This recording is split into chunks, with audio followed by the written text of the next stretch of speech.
the great Sidney Powell about the illegal surveillance. Admiral Lyons passed away in December of 2018.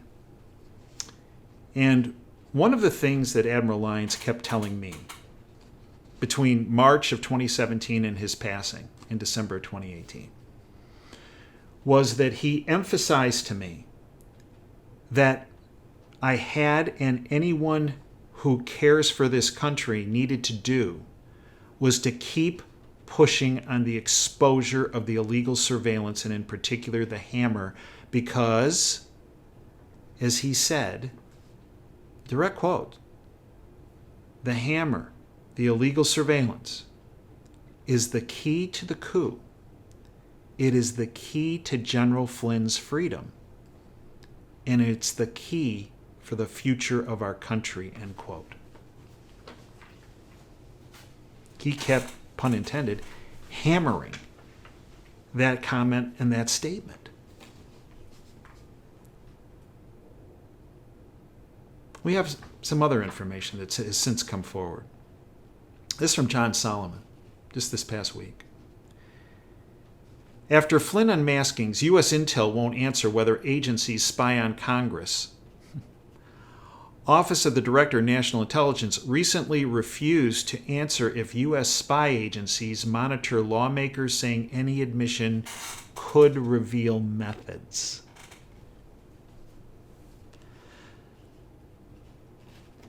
Now the question has been renewed by the Project for Privacy and Surveillance Accountability, a nonprofit where former House Judiciary Committee Chairman Bob Goodlate works as a senior advisor.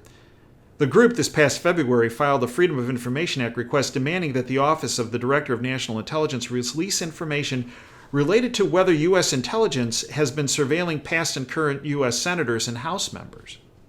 I think we all know the answer to that, right?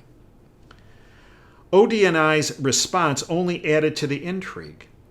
The agency summarily denied the FOIA with what is known as a GLOMR response, saying confirming or denying such surveillance could reveal sources and methods information, end quote.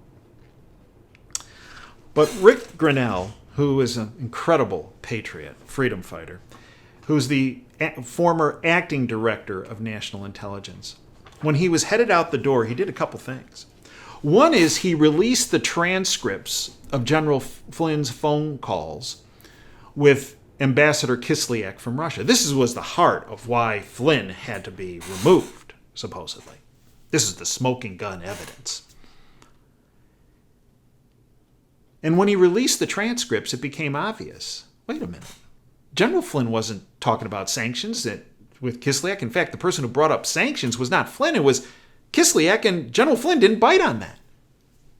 And General Flynn did nothing illegal. He was the incoming national security advisor. It was in the transition period. He did what every national security advisor designate has done, opened up doors of communications with their, if you will, their parallels in other countries. And what he was doing was trying to calm waters. He did nothing illegal. It was evident in the transcripts.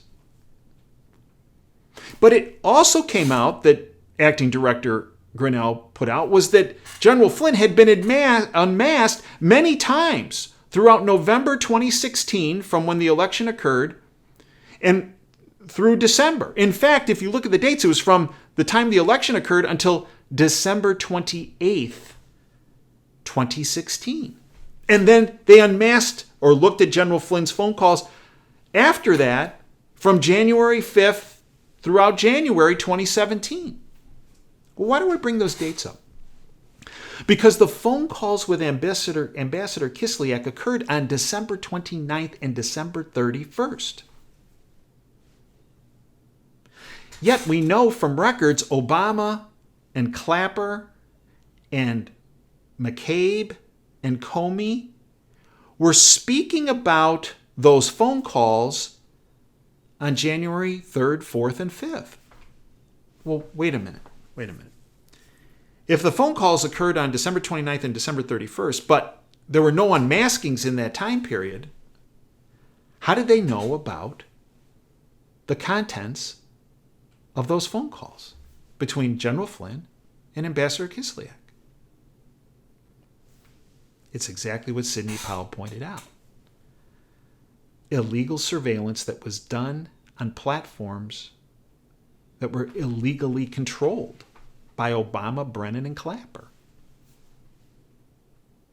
It's the only way.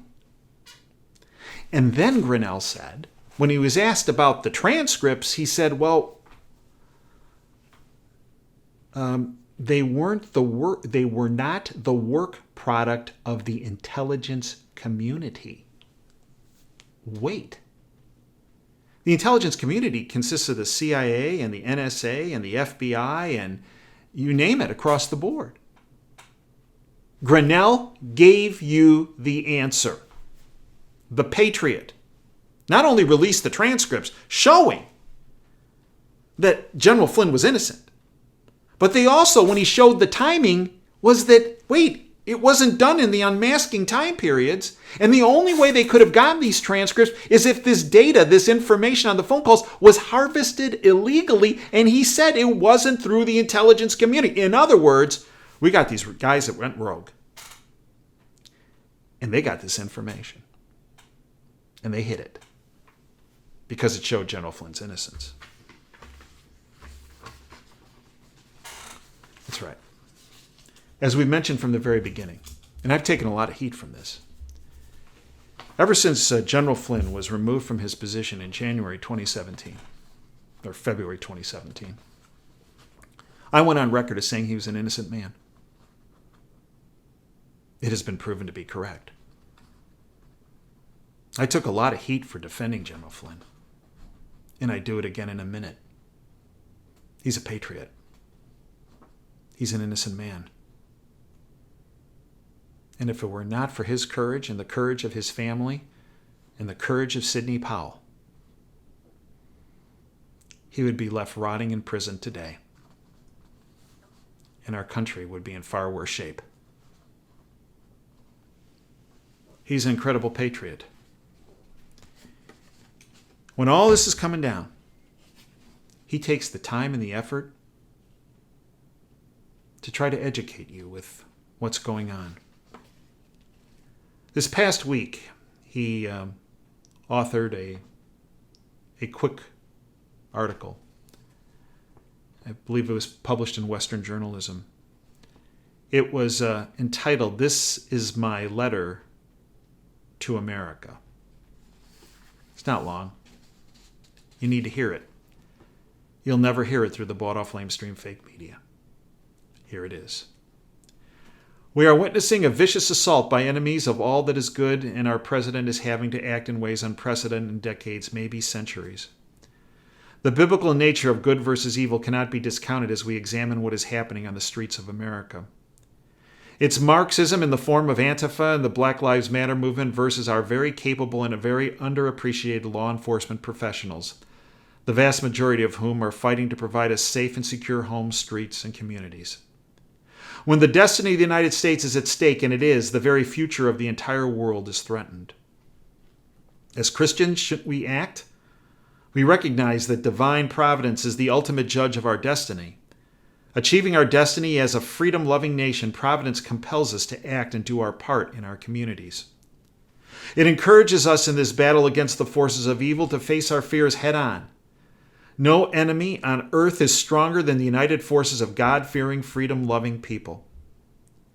We can no longer pretend that these dark forces are going to go away by mere prayer alone. Prayers matter, but action is required. This action is needed at the local, state, and federal levels. Action is also required in the economic, media, clerical, and ecclesiastical realms. Decide how you can act within your abilities. Stand up and state your beliefs. Be proud of who you are and what you stand for. And face head-on those community, quote, leaders, end quote, who are willing to allow dark forces to go beyond peaceful protests and destroy and violate your safety and security. Churches and houses of worship must return to normal. We invite everyone of goodwill to not shirk their responsibilities and instead act in a fraternal fashion, if for no other reason or with no other ability, act in a spirit of charity. We cannot disrespect or disregard natural law along with our own religious liberties and freedoms. I am witnessing elderly people lose their connection to all that is good in their lives. Connections to their faith, their families, and their individual freedoms, especially the simple act of attending church, something they've been doing for decades. Let us not be intimidated or fear those who cry out that we are in the minority. We are not. Good is always more powerful and will prevail over evil. However, evil will succeed for a time when good people are divided from each other and their personal lives, children away from their teachers, preachers from their congregations, customers from their local businesses. America will never give in to evil. Americans work together to solve problems. We do not and should not ever allow anarchy and the evil forces behind it to operate on any street in our nation. No one should have to fear for their very life because some dark, disturbed force is challenged by the very essence of what America stands for. We are, quote, one nation under God, end quote, in our individual liberties that make us strong, not liberties give to our government. Our government has no liberty unless and until, quote, we the people, end quote, say so. God bless America, and let's stand by everything that was and is good in our lives, in our communities, in our country. Otherwise, America, as the true North Star for humanity, will cease to exist as we know it. General Michael Flynn. Last week, I outlined another article General Flynn wrote. I consider General Flynn a friend. In that presentation on YouTube, I spoke about that this is a fight. It's a fight that all of us must engage in one way or another. After that presentation, I got a quick email from General Flynn. And here's what he said. Dave, this is a fight. It's a fight for all of America. God bless you, Mike. Well, God bless General Flynn and his family and Sidney Powell. They're fighting. This YouTube will be released on Tuesday, August 11th. It is the day that the D.C. Court of Appeals will be hearing from Sidney Powell, Department of Justice, about what deep state puppet Emmett Sullivan has been doing as it relates to the rule of law. The deep state fears General Michael Flynn. And the reason? He's not just a game changer. He's a game ender. He's a closer. You see, he knows where all the bodies are buried. And he has the courage to tell every American about what's been happening and who's been behind it. They are trying to do everything in their power, the deep state is, to keep him off the field. They fear him, which is why they're going to such extraordinary lengths to block him, to keep him muzzled. Hopefully, based on what happens on that courtroom on August 11th, the closer will be taking the field in the very near future. I thank you for your time today. I hope you'll join us for the radio show every Sunday, 2 to 5 Eastern. I hope you'll join us on this YouTube channel. I hope you'll join us on the website, davejanda.com. We have the free side, where we upload information on a regular basis, but we have where the real meat is on the subscription side. Extra shows, extra content, archives to all the shows, extra interviews. You want to support this channel? Become a subscriber. It's $9 a month. It's the biggest bang for the buck in all the internet. I thank you for your time. Until next time, Dave Janda signing off. Dream big and dare to fail.